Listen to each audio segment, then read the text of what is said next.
What's up, everyone? Welcome to another vlog series. This one's a short one, but a hot topic. I'm asking the question, is there a perfect filament brand for 3D printing? Let's talk about it.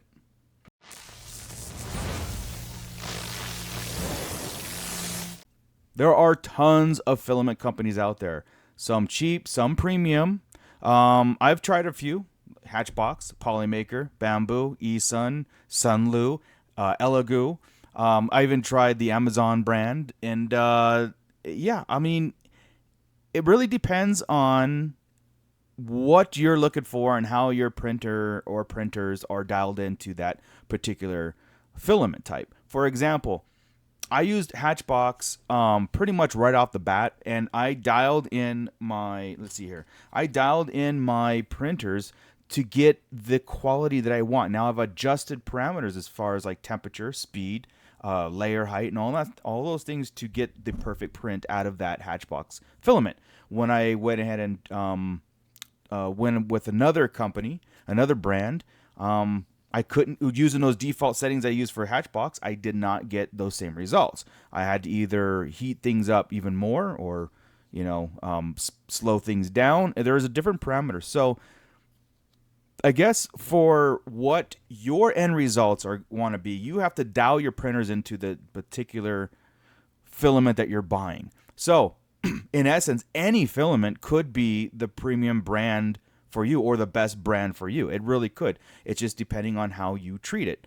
Now, it also depends on your end game, right? Like I have two purposes that I 3D print. One is in my store. So I'm trying to get the best quality of printing for my products that I sell that is consistent. I don't want inconsistency. I don't want different filaments that are going to be way different from what I sold months ago to what I sell now. Now, there has been times that I have had to switch companies because either Hatchbox or something ran out of a certain color and I just needed, I needed to get into the production mode. So I had to force myself to adjust on the fly.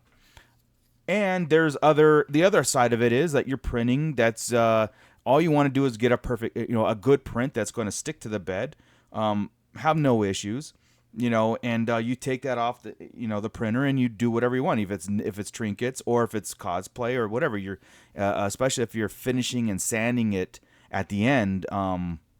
Sometimes you can get away with a lot of flaws in the printing itself. So I'm not gonna bash any companies that I've had a lot of more mishaps than or more failures than success on certain companies.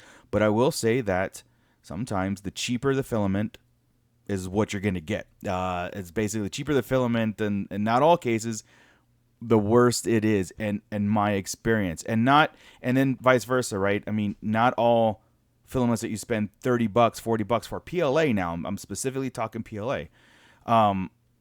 It's not always the best, right?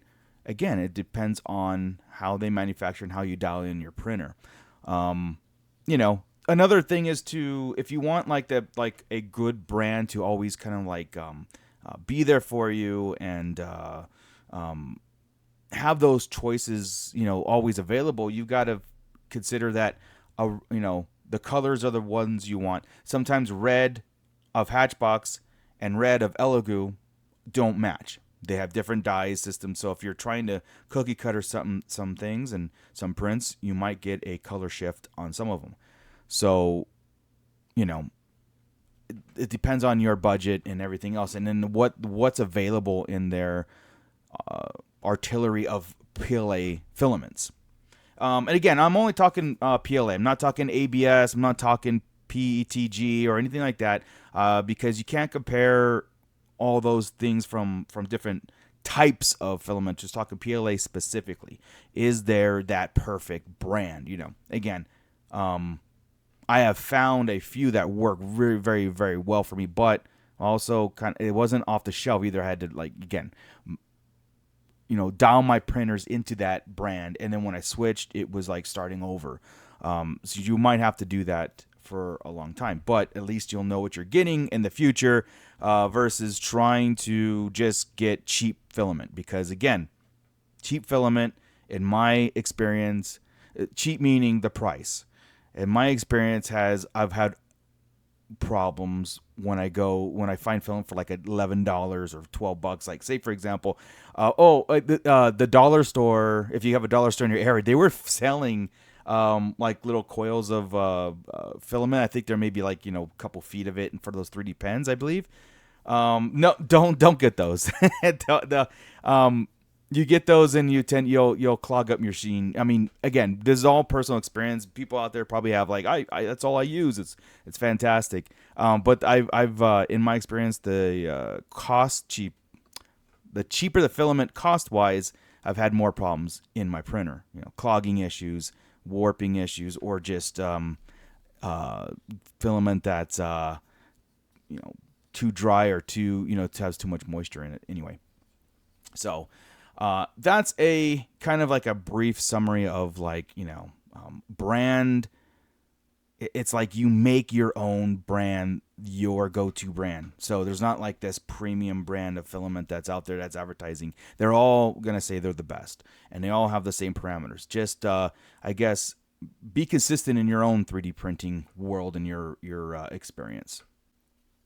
Another big factor of trying to figure out why a certain brands might work or not work is your environment itself. If you live in a dry climate like I do, I live in the Southern California high desert, which our humidity is around 10%, 15%, for the average year. I don't have to really worry about moisture in the printers, in the filament, right?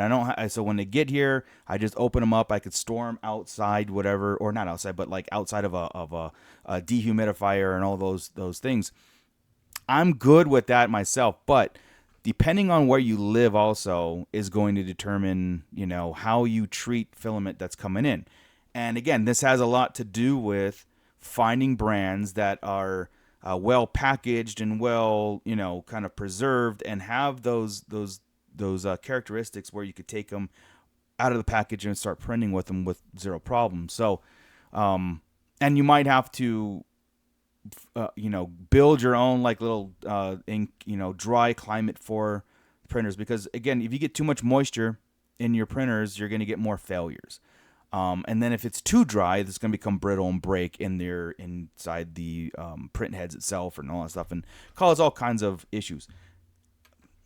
It's like I don't have those issues as much, so I don't know what the troubleshooting or how much people like, say for example in America, the East Coast, right, where it's more humid, the South. I mean, big time humidity where it's almost 90%, 100%. Florida, Texas, Louisiana, all those places that you have. I'm sure there's different ways and different filaments that you guys choose, to depending on the climate and what's working for you, right? So, climate is a lot to do with it too. So, like, what if I say, "Oh, Hatchbox is my go-to," and you're over there in Florida going, "That sucks," because it can't work. And again, it might be just our two different environments. Anyway, just a quick, rambling video about filament types and everything. And again, the short answer is no. I don't believe that there's a perfect brand for you. I would just be mindful on prices. If it sounds too good to be true, in my experiences, they tend to be. And that goes with printers sometimes too, but specifically filaments. But let me know what's your go-to filament, and see if there's something because I love exploring different kind of types and companies, especially if they offer like a clear filament that's actually going to be clear, right? That's one thing that the 3D printing community really struggles on, is printing clear. But let me know what's your go-to brand of PLA filament. Is it because of the colors? Is it because the variety of like different types, as far as like translucent and flat and high gloss, whatever? I'm always kind of curious to see what else is out there versus just the top brands that everybody knows about, because there could be some gems out there that we don't know.